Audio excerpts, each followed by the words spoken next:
In other news, former President Jacob Zuma's case has been postponed for a third time, this time for 3 months in the Pietermaritzburg High Court in KwaZulu-Natal. Judge President Jacob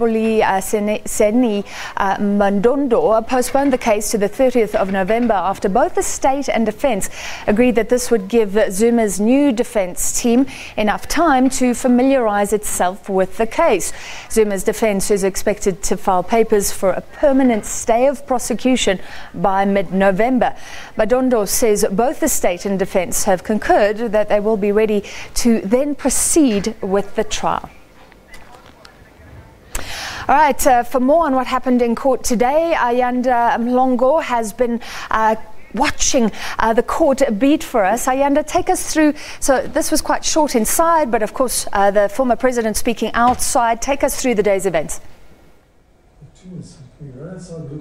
Yeah, very good evening to you, Francis. Good evening to our viewers. From the onset this morning, having spoken to legal experts prior to his appearance today, it was expected that it was going to be a postponement in the matter. Of course, that largely due to the fact that the president now has a new defence team led by Advocate Mike Helens.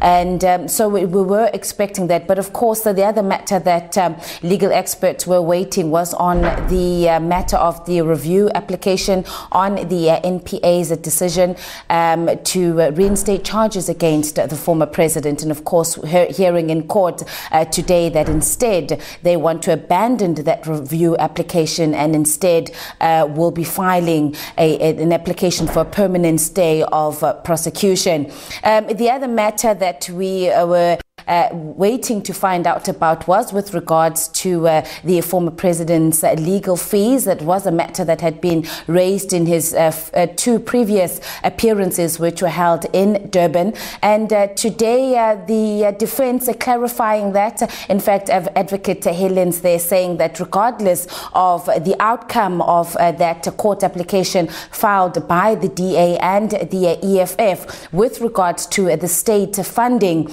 former president's legal fees, that and he used the words, "We are here to stay." So it's likely that this is the team that will represent Mr. Zuma in the trial. The date 30th of November has been set as a provisional date, but legal experts are saying that it's unlikely that we could see the trial start on that date. In fact, there was some talk in court that it could the trial could only start sometime next year. And of course, this is to give the defense as an opportunity to file their applications outside. That was in court, outside court as usual, a huge crowd that was there to support the former president. And the two key things that he said was urging his supporters to continue to vote for the ANC and as well as to urge unity amongst the members of the party. So in total, that